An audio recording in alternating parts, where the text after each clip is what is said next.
Welcome viewers to this second video. We are continuing with our series on the master key to excellence. I am Joseph Okewa, and in this video we are going to cover excellence.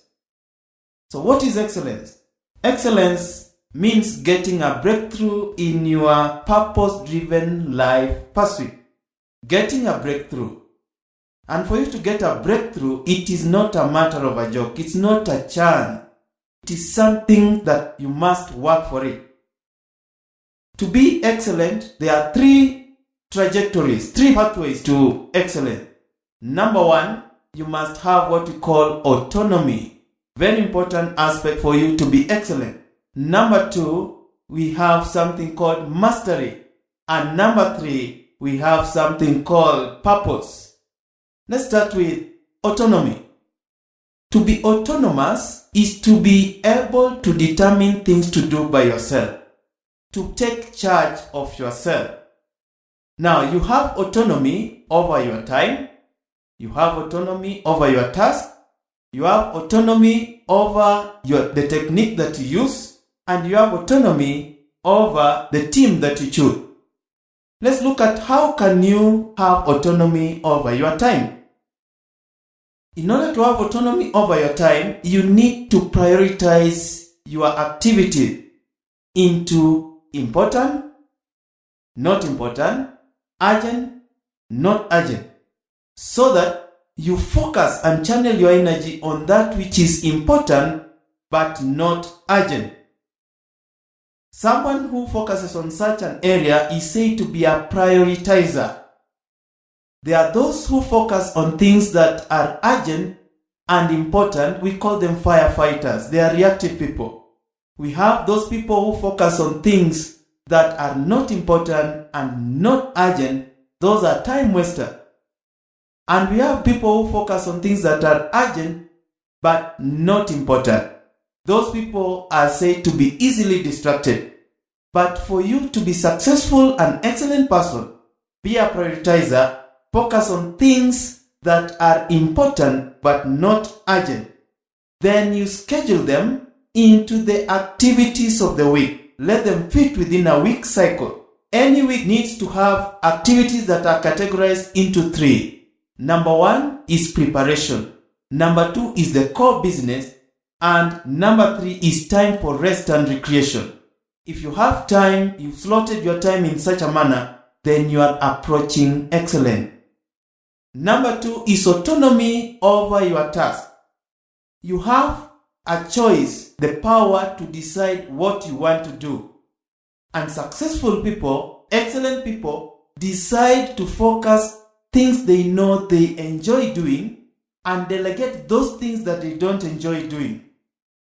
By so doing, they channel their energy on the things that they love doing and they leverage on the time and the people they have. They use other people's resources, other people's time. So in such a manner, we say that you have autonomy over the task that you've chosen to do.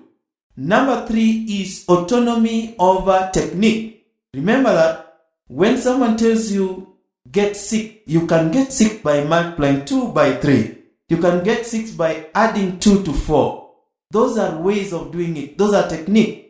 But you have a decision. It's you to decide on how you are going to approach that sick. So the technique, once you know your why, the purpose for which you are created, and you know the result that you want, you have autonomy to decide on the technique, on how you are going to approach that destiny. That is how successful people work. And again, you have autonomy over the team. Jim Collins, in his book From Good to Great, says that you start with who first, then what. You must first enlist the right people to do the right activity, then you will have no problem managing people, but rather you will be managing a system. By so doing, you are becoming successful. You are leveraging on the strengths of other people. Instead of disciplining people, you only change the system. So that is autonomy. Let's now go to what we call mastery. Mastery is something that you achieve when you exert effort, when you have grit, and you do what we call deliberate practice. There is no excellence that is achieved without effort. When you do a strenuous mental and physical activity to try and achieve your desired objective, we say you are exerting effort. In addition, as you are exerting that effort, you are supposed to persist despite difficulties and challenges. That persistence is what we call grit. And also, it is not something that you do just randomly. Successful people have a routine. By creating a routine and following that routine, we say you are doing deliberate practice.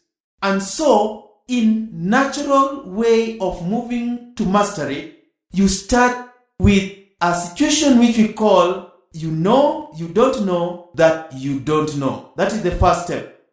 We call this a wrong intuition. Something you don't know that you don't know. Then you move to what we call a wrong analysis. You know that you don't know. From there, you move to what we call right analysis. You know, but you have to think about it before you do it.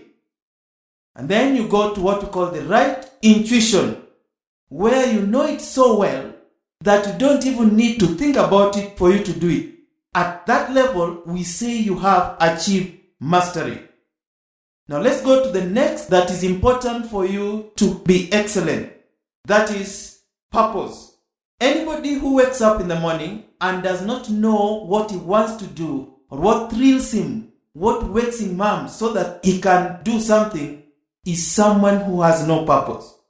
You need to have the why you are living. Successful people are driven by mission or the reason why they are living. Successful companies have generated more wealth because they start with why they exist. Then they can live with any of the results of what they are doing. And so you need, by the words, by the mission that you write, by the stories that you tell, to show that you have something that is greater than yourself that you want to achieve, a legacy or something of the sort. That is what we call purpose. And so you start with the why you exist, by stating what you want to do in life, for what purpose, and for whom to benefit. And then you can now tell other stories like how you are going to achieve your desired result. That is how we move to excellence, not just mediocrity of goodness, but rather the success of excellent life. That is the presentation for the second lesson. Thank you for viewing this video, and next time let's meet for the next lesson. Thank you, and may God bless you.